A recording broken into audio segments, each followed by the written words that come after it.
We're back in downtown Toronto. I'm Jesse Pollock, joined by Sherry Basson. Sherry, it's a busy day at Ryerson. We have a bunch of new applicants applying to the new radio and television program for sport media. Should we interview them? Find out if they're going to be any good at this? Well, they're about to get interviewed themselves, but It's very busy in the building today. But Sherry, the trade deadline was incredibly busy yesterday. Well, the trade deadline is the end of trading. So they talk about trade deadline a lot when in fact you can trade any time up to the trade deadline. But everybody talks about it, and the TV people and the radio people make a big deal of it. And it ends up usually being a snooze. But it wasn't exactly a snooze. No. Well, I mean, there was no really, before the trade deadline, there was some key trades made. But on trade deadline day, I mean, a lot of depth players and people are doing things. It's almost like I have to do something that they're saying because there's such a hype. But, there are different times and deadlines when some big trade comes down. Usually, the best trades that are made well before the deadline, when people can reasonably dissect them instead of all the emotion that we see that usually at trade deadline. And you got to be careful. You have to separate the emotion away from what you're going to do here and what you want to get done. That's what I really respect a guy like Lou Lamoriello. A lot of people are looking what these other teams did, and I have to do something. Sometimes when you're in hockey hotbeds too, the public are screaming and yelling that, what did you do to get going here? So there's a lot of issues. You got to make sure, like, what kind of a team are you? Well, are you a growth team? Are you a team that's going for it? There's all kinds of analysis that has to be done. Sherry, you liked one of the moves that Lou Lamoriello made, acquiring Brian Boyle from the Tampa Bay Lightning. I absolutely like that deal a lot. To clarify, it was for Brian Froese and a second-round draft pick. Brian Froese, God bless him, second leading scorer. Until last week, he was the second leading scorer when I looked up in the American League. He's 25 years old. He wasn't going to, with all that depth they got down there, he wasn't going to play for the Toronto Maple Leafs. So separate from that, and this will give him a chance if he's any kind of a player. The Leafs have 3 second-round picks. They gave up a second-round pick, and I love this Brian Boyle. When you watch him compete, he's a big guy. He can take face-offs. He knows about winning in the playoffs. Now for the stretch here, for them to make the playoffs, he'll be highly respected in the room. He'll encourage those young guys. They brought character in there that everybody recognizes. They're trying to make a run for the playoffs. And here's the key. When you're in somebody else's building, and if he's your third-line center, and they want to put their big line out against the third line, they get last Janes, he's going to help that line a lot. Since 2011, Brian Boyle has played in more playoff games than any other active player in the league, Sherry. And this season, he's 183 for 347 on his faceoffs, which is going to be extremely important for the Leafs when they find themselves in the defensive zone or, as you said, getting that last change. Hey, and they've had some issues. Bozak's a good faceoff guy, too. Now they've got some depth there that they can. And what a key guy to have on the ice. When you're taking key faceoffs, you want 2 good faceoff people out there. Always, especially late in periods, late in the game. Big, as I said before, not to repeat myself, but I'll tell you, I give Lou and his staff a lot of credit. He is a significant add for the Toronto Maple Leafs that are a growth team. I like to talk about whether you're a growth team, whether you're going for it, what it is. Because remember, whatever the Leafs do, it's a bonus. Because nobody expected them to be in a hunt like this, or they were hoping for it and thinking about it. And they're becoming a team, as we said, that they believe they can win. Not hope they can win. He's going to help that. And clearly they're trying to groom their younger players, give them a little experience from some older ones. And Eric Fair is another player who got sent over the Toronto Maple Leafs, coming off of a Stanley Cup win of his own. That's right. I mean, they're adding certain pieces of what we call especially leadership in the room. Especially leadership in the room that they're looking for. And they're blue, let's be honest here. They satisfy, what I like about what the Leafs did, they satisfied certain needs, at least for now. for at this time of the year for what they hope to accomplish, get in the playoffs. I think Lou Lamoriello and the staff to say it. I think they did just a wonderful job, marvelous job, especially at this time of the year. They did a marvelous job, Sherry. However, their moves were relatively minor compared to some of the other deals that were made in the league, including the Washington Capitals, who got a great defenseman in Kevin Shattenkirk. Well, they sure did. And there's even discussion about what they paid and what did St. Louis get enough? Did they not get enough? I mean, those are all, we don't know until we see who their first-round pick is. To clarify, Sherry, just quickly for our viewers, the Washington Capitals received Kevin Shattenkirk and Phoenix Copley for Zach Sanford, Brad Malone, a 2017 first-round pick, and a conditional second-round draft pick in 2019. It becomes a second-round pick if the Washington Capitals make it to the Eastern Conference Finals this year and Shattenkirk plays at least half of the playoff games. And make no mistake, they made that trade to get to at least the finals of the East. Make no mistake. They haven't done it. A team, and they're a really good, solid team. Their goaltending's outstanding. They've added a defenseman. You and I have always talked about how important it is. This guy can run a power play. He's very offensive. And those are key things. When we talk about power play, in the playoffs, when they're 1-1 game and he gets that chance to lead that power play to make it 2-1, that's a key. No 6-5 games. Very unusual 6-5 games in the playoffs. It's 2-1, 3-1 in an empty net, 3-2, 4-2, something like that. He's a very, very good addition to the Washington Capitals because what he can bring offensively. Kevin Shattenkirk is fourth in power play points this season with 20. He has 42 points through 62 games. Sherry, let's look at this from St. Louis's perspective and put yourself in maybe a St. Louis Blues fan's position. Okay? Do you think that St. Louis handled this properly? Because what a lot of people could probably say is the team could have dealt Kevin Shattenkirk last summer and gotten a bigger return. The team is currently in a playoff position. Okay, it's looking as though they have a very good chance to sneak in one of the final spots, and then they just trade Shattenkirk now, and it seems as though if Washington were, for argument's sake, to get kicked out before the Eastern Conference, they're essentially getting, one journeyman AHL player, another player who could develop into a good player in Sanford. We don't know. And a late first-round draft pick, is that enough? Well, here's what I'm telling you. I don't think they'd have got more in this last summer.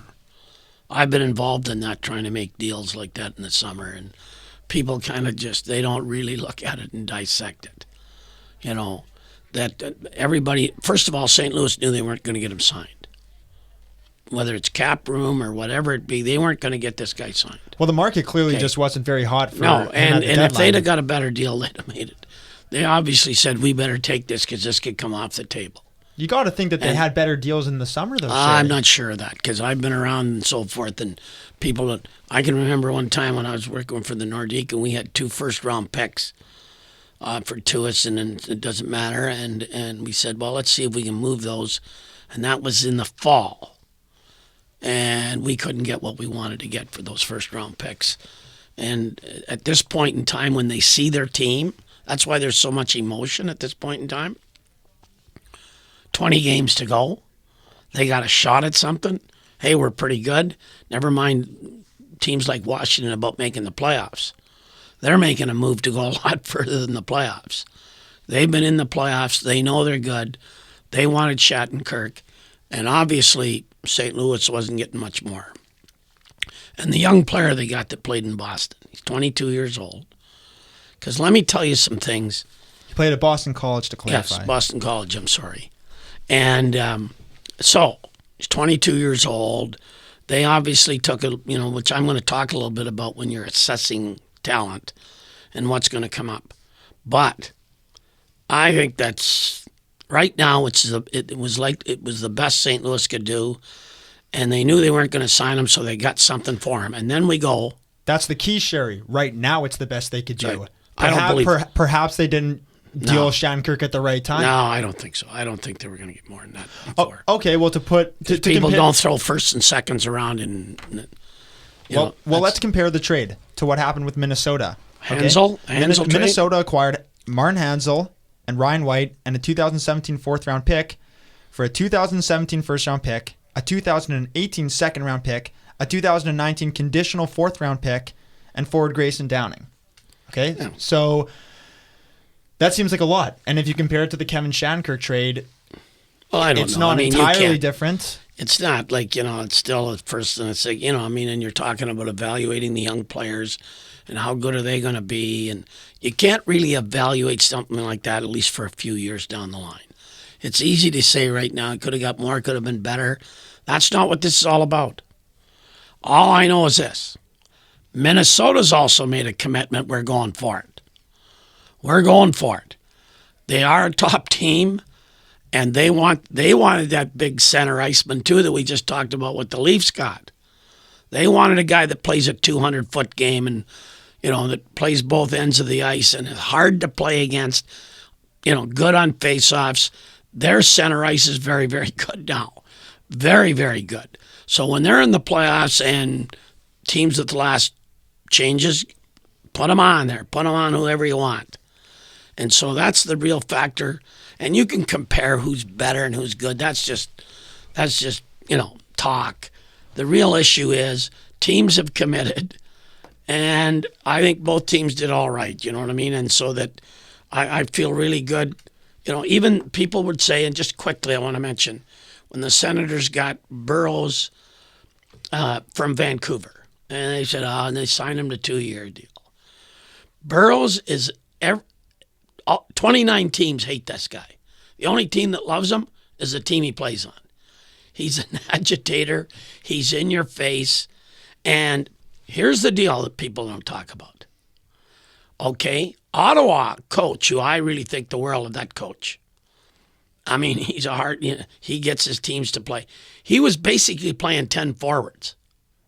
He was basically playing 10. You aren't going into the playoffs playing every second night. You got to have, now they've had, the general managers added a couple of players there.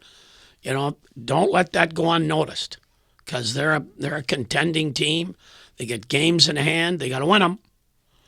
But now they got some depth in the forward that they didn't have. So they gave up a lot for him, Sherry. Hey, they gave up a very good project in Jonathan Dahlen for him. Yeah, but the point is, you have to give to get. I mean, this business, people look, it's who won the trade. When you have a good trade? When both sides win. That's when you get a good trade. Both sides win the trade. And so they believed in him. They signed him to an extension for 2 years because they like the way he plays. They like his leadership. They've got some good frontline players there. But the whole issue is this when you're looking at a trade. Okay? Unless it's a key guy. And you got to get away from the emotion of these trades too.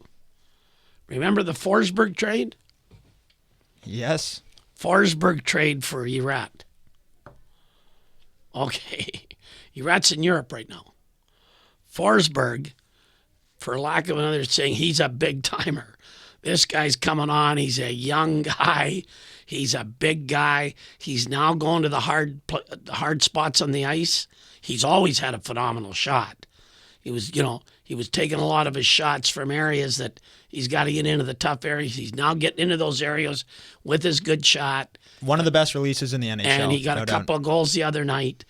I mean, so at the trade deadline, Forsberg for Erat. Let me tell you this. That's why you got to be careful about being too emotional when you're making a deal. Because everybody was saying, well, Forsberg's a young guy. They can give up him. They'd like to have him back, I'll tell you that. And who wouldn't? So, and when you're looking at a trade, when I'm making a trade for young players, okay, whenever I was making a trade, I had 4 rules. You know what the 4 rules were? I'd love to hear them, Sherry. 1, first of all, you're going to say, if he's a young player, can he play in the league and when? Like, right now, he can play in the league. Like a lot of these veteran guys, they're depth players. So that's the first thing you ask. Can he play on our team? Never mind that he can play in the league. The fact that we're bringing a particular player in, depending on the quality of your team, can he play on our team? And I mean play so he can make a contribution. Can we win with him? My 3rd rule. Can we win with him? And my 4th, whose place is he going to take? So whenever these things are coming across, all these good general managers got up on the board. Make no mistake that they're visiting with their people. Those are the questions they're asking. So I'm going to trade for Joe Schmagugu. Okay? Yeah, he can play. What round was Schmagugu drafted in, Sherry? Depends. Sometimes you get a Schmagugu late when he shouldn't be there. So here's the deal. Name rings a bell. Here's the deal. So as soon as we decide that we believe he can play in the league and he can play for our team, the next big question, can we win with him? Because that's what we're doing. The name of the game is win, okay? Talk about anybody, we talked in the NFL what the Patriots about. It's all about winning. Toronto's going to be all about winning when they put this thing together. And then, whose place is he taking on our team? Sometimes it's obvious. But for a lot of these depth players, like Montreal, traded for a lot of depth players, and they lack in scoring. Everybody said that Duchesne, they should go after Duchesne or go after players like that. First of all, I hear everybody talking, they need a puck-moving defenseman. Everybody needs a puck-moving defenseman, okay? House league teams want a puck-moving defenseman. I mean, that's like getting, that's so darn obvious. Or they need a frontline center. Where do they think they come from? I think they just grow on trees and teams are going to part with them? Do they really believe they're going to part with them? I mean, think about that for a minute. And so to get Duchesne, you're going to have to give up a top prospect, not an average prospect. They had their evaluation. You got to have a good young player in your team, and you got to give up draft picks. So who's got that to give up? And you got to believe. And if you are doing it, you're a team that's going for it right now. And people don't understand, sometimes don't think about that. Okay, Sherry. So you've been on the hot seat during trade deadline. You've made some trades. What's it like? First of all, if you get the trade done that you really want, there's euphoria. You're feeling real good about it. You feel that you got the right key step. You made the key pieces, added the key pieces that you can run for it. Or if you're building your team, which I've done, and I've traded significant players, you're very excited about it. If you don't make the key trade that you expected, even though you don't tell the press, you tell them how satisfied you are, but it's not what you really wanted. But you try to make the best of it. You don't tell anybody about that. You don't just say, hey, you know what I mean? We went for the 3-scoop ice cream. We only got 2 scoops. Which flavors? And we were prepared, mostly chocolate and caramel. Caramel? Yeah. A new flavor to the sundae. Right. Oh, yeah, absolutely. So anyway, the point is this, that so when you do it, and you know it, and that's the player you wanted, and that's the piece you wanted, but your best trades are usually made before the deadline. But sometimes you get down to it, and you can't make the deal, and you finally add the piece because you've really convinced yourself that these are the key players you want. So you've added a little bit more than you thought, but you're so excited to get what you really got. There's a phenomenal feeling in the room. And then you kind of look over at your coaching staff, and I used to say, let's get it done. My theory was, winning is fun. Let's go have some fun now. And because we think we got the players to win with. That was basically the message. And so, and you've dissected it so many ways, it's not even something you go back on and talk about it because you really believe that those are the 2 key pieces. How many hours of negotiating and just thinking it through goes into it? Endless phone calls. You're always on the phone talking to people. You're like all the time. How long in advance are you starting to make negotiations? Sometimes, in junior hockey specifically, or the NHL when I was with the Nordic, we would start once we evaluated our team after about a month or so, a month and a half, and where we thought, then you're concentrating on it all the time. You're re-dissecting. You're looking at it. You're on the phone with everybody. What's going on? What are you thinking of doing? What are you looking for? And it constantly, like all of a sudden you'll get a phone call out of the clear blue sky, maybe in November, saying, would you move this guy? And you say, I used to say the only people I wouldn't trade was my dog. And Newman, no, he wasn't going anywhere. But I mean, the point is that Now they mentioned something that, hey, that you might move that piece, but you know the player that you want from them, and you might not even bring it up. Why are you what are you looking for? You're a little short on your right D or whatever it is, and what are you doing? And I don't know if I'd move this guy, but if I do move this guy, and I'm going to want something very specific for us, and so you just start the conversations that way, and you're on it all the time. It's hours. I can remember often being on the phone 1, 2 o'clock in the morning with people. I used to tell them that sleep was an overrated nutrient, and I'd always kid them, you know what I mean? Are you in bed already and you're in hockey? So it was not unusual to get midnight calls. Sherry, you were with the Quebec Nordiques and were involved in one of the biggest trades in NHL history, which involved Eric Lindros being sent over to the Philadelphia Flyers in return for Peter Forsberg as one of many players in a package deal. Well, actually, I was involved in trading him twice. We traded him in junior and then ended up winning the Memorial Cup, and traded him in the NHL, and the Nordique won the Stanley Cup. So, I mean, and it was not because we wanted to trade him. He just, when I had resigned from the Oshawa Generals, and I was going to stay out of hockey, and then the Sioux convinced me to come there, and we had a really bad team. And so what happened was, very simply, that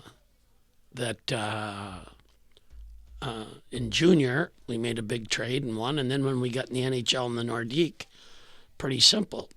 Lindros didn't want to report. We worked on it for a long time. That's the reason they brought me in, because I traded him before. And three things we wanted. We wanted players, draft choices, and money. So what do you have to do here?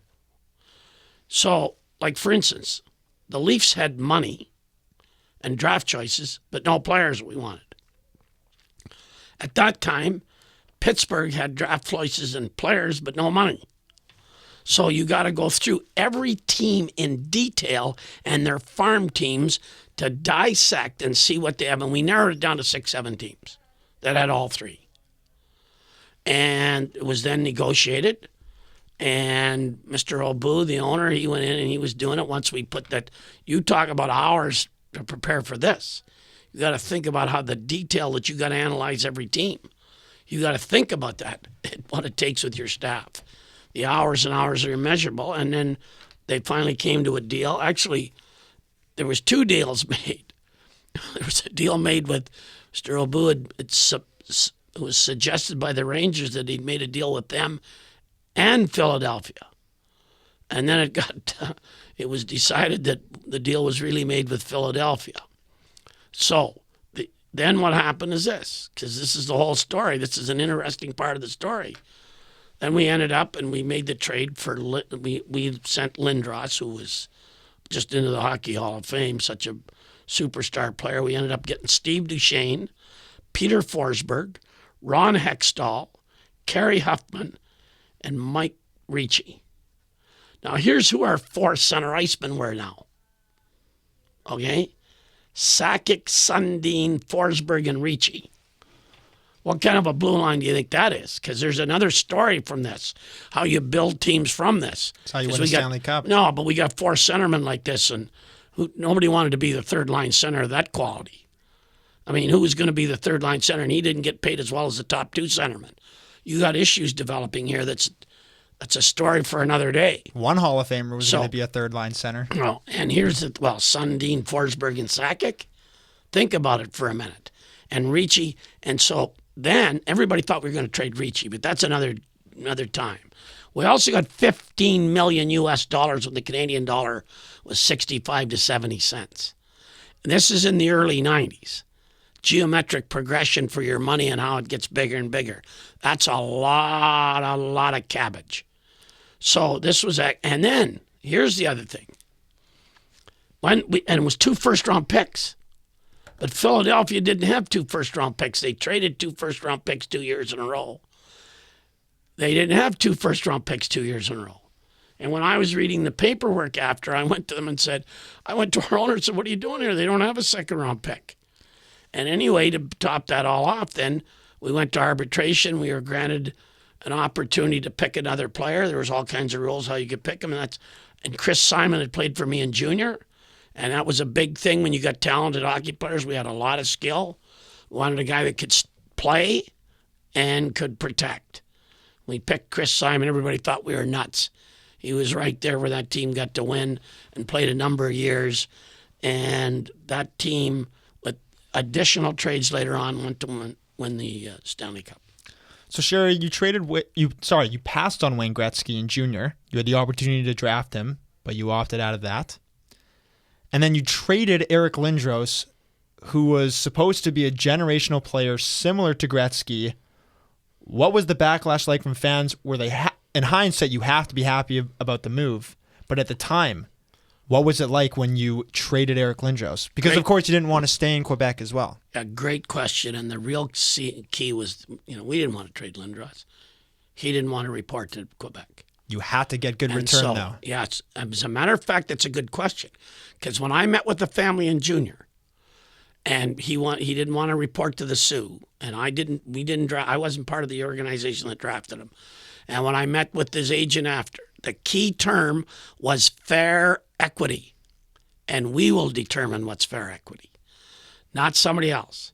We's not being traded if we don't get fair equity. Both times it ended up being fair equity, and the players helped us win championships. So it's and I'm really happy that he did get into the Hall of Fame. He's had serious head injuries, and God bless him, because he was a powerful player. And if he'd have been healthy for all those other years, I have no idea. And he deserved to be in the Hockey Hall of Fame. But I never got to be part of a team that he was on, because everywhere I went, he wanted to be traded. And so it was easier with the public. I think I know why he didn't want to be on any of your teams, Sherry. I have no idea. No, I know why. It's because your feet probably stunk. It could be. Maybe that's a good question. But, I think there were other reasons. You ever heard of those deodorant balls that you stick in shoes, Sherry? No, I don't believe in them. Oh, you don't, eh? No, I don't care if you can't stand being around me, because I can't take you a lot, too. Oh, I keep my distance away from you in the radio studio, let me tell you. So the point here is, very specifically, is that for whatever reasons, and they had their own family reasons, and I make no comment on that, wouldn't report. And it's funny, then, we could have drafted his brother a year or so later. That's another story for another day. Well, looking back on the trade, it's tough to argue that Quebec did not win it. Well, I don't know. I think both teams, they got a lot of good work. At the time, the perception was they were getting a superstar. And they weren't getting them, as I told you, the term fair equity. It turned out really good for both teams. When I traded him in junior, Oshawa Generals won a Memorial Cup the year before we did. Then we beat them out the next year when he was on the team. And we went to the Memorial Cup. So anyway, hey, it's, like I say, the best trades. If you want to go back, if you're just a one-year manager, the best trades is when both sides win. Sherry, you mentioned the word superstar. You got to ask, what makes a superstar? Is it a big player, a big powerful player like Lindros? Or is it one that scores not one 50-goal season, not two 50-goal seasons, but 3 50-goal seasons in a row in junior? Sherry, can you elaborate on who our guest is about to be? Well, let me tell you about this guy. This guy, DeBrincat, we went to see a prospect when we got this guy. We weren't even going to see him. And he just lit the building up. It's not just the fact that he can score goals. He can play defense. He's so smart and everything. And he was 5'7", and everybody overlooked the guy. They forgot, it's not the size of the player, it's the size of the heart. This guy is big-hearted. Players love to play with him. Coaches love to coach him. And he's not only a special player, he's a special person. We're now joined by Erie Otters forward and Chicago Blackhawks second-round draft pick, Alex DeBrincat. Alex, thanks for joining us today. Yeah, thanks for having me. So, Alex, you've remarkably posted 3 50-goal seasons in a row. It's no secret that you're one of the smallest players in junior hockey. And I just want to ask, when did the prejudice start to kick in about your size? And at what age did you really feel that you had to start proving yourself against other players? I've always been a smaller guy, but, I played up when I was younger, so I was still a smaller guy then. And, people didn't start kind of, I guess I was doubted my draft year, I guess. But, I just kind of wanted to prove him wrong from draft year on. I didn't get drafted, so it was a big thing for me to show those teams that they made a mistake, and that was just kind of the way I went about it. Let me tell you something. Did they ever make a mistake? We all know that because they made a mistake on you as a person. They didn't know how good you were as a person. There are certain players that literally bring you out of their seat, and you're one of them. When we went to watch our prospect, I want you to understand that. We didn't know you were even going to be on the ice, and you were playing against him. My God, everything you did, not just scoring goals. You played every forward position. You took faceoffs. You're such a good player. You must have developed a chip on your shoulder. I thought you should have been picked in the first round. And God bless you, Chicago took you in the second with their first pick. You must have that chip that I think about on your shoulder because they're always talking about your size. Doesn't it bug you? You kind of, it's something I've learned to deal with. You got to ignore it and just kind of play my own game. There's always going to be those people who doubt you, and you just kind of got to go about it and try to change their minds. You can't really be mad at them for doubting you. It's more, try to get them to change their mind. Well, it's pretty easy to change your mind. They just have to watch it for 8 seconds. My dog Newman, he recognized you as a great player. Didn't take him long. You've been proving them wrong all your life. The fact is, you have such ability and your vision is so great. Have you always been confident about your vision that you can see what's happening in every play? Yeah. That's kind of, my vision's kind of one of my strengths, I think. Growing up, hockey sense is a big thing that separates you from the next guy. And I think I've just kind of developed that in an early age, and it's, play with my brother, I always had to have a little bit more hockey sense and stay out of the dirty areas versus him. So, I think it just developed along the way. Alex, you've also had the opportunity to play on a line with other players that possess spectacular vision, including Connor McDavid and Dylan Strome. What was it like to play on a line with each of those players? It's great. It makes it easy on me. But, I think both of them they're different types of players, but they're both so elite.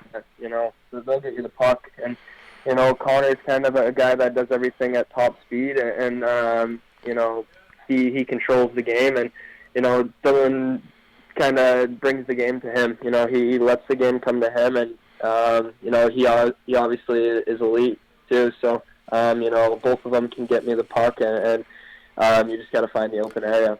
All right, Alex, you've described these guys as players.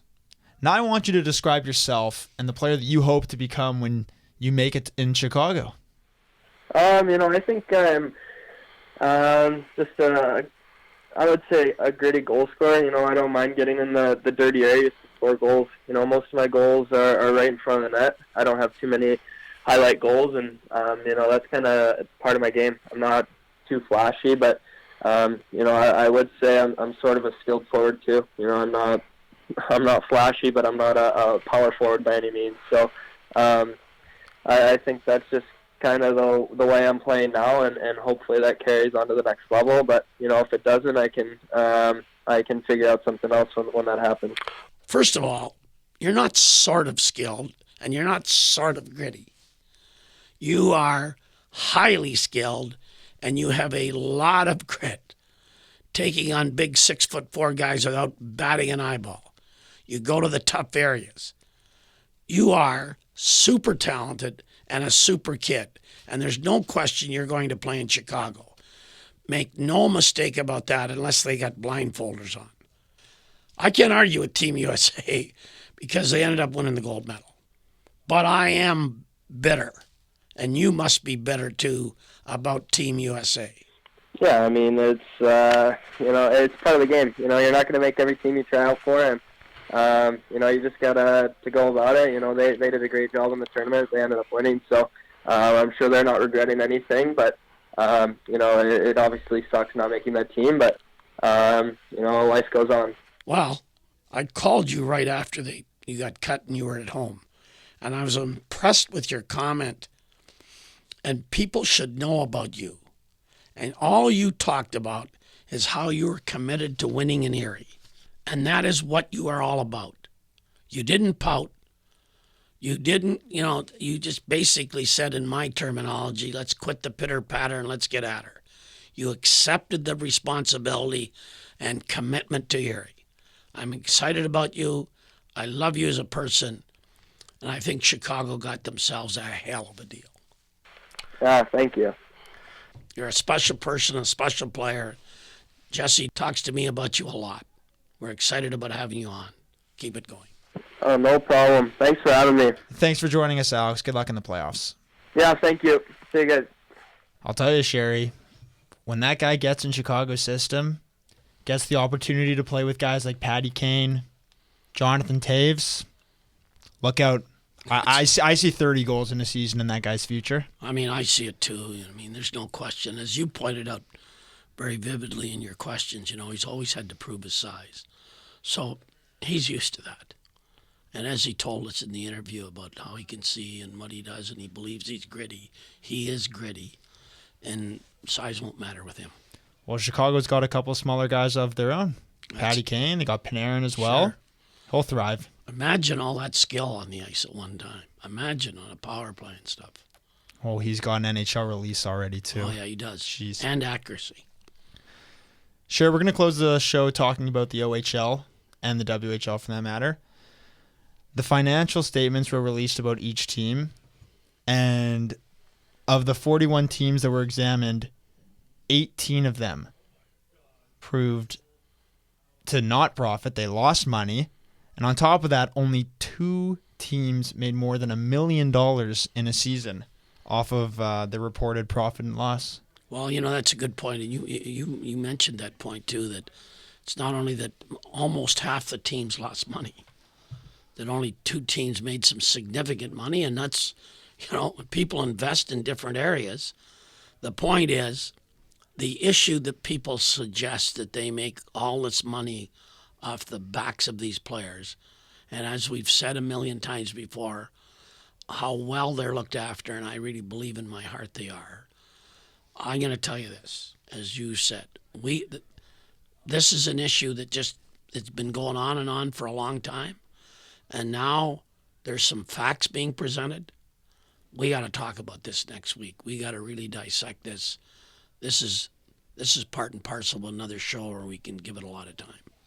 This was Rick Westhead that reported this from TSN, Sherry. And it's remarkable that only 2 teams have cleared $1 million in a season. It's remarkable. And the real funny thing is, as you pointed out, almost 50% lost money, and a number of them just barely made some money. I mean, when you think about the investment they make and the cost of operating a team, and the fact that they made minimal money, a lot of them, it really does show you that these people, this multi-million dollars everybody's making is not factual. And we got to talk about this next week. We absolutely will, because that's all the time that we have for today, Sherry. Keep punching. See you next week.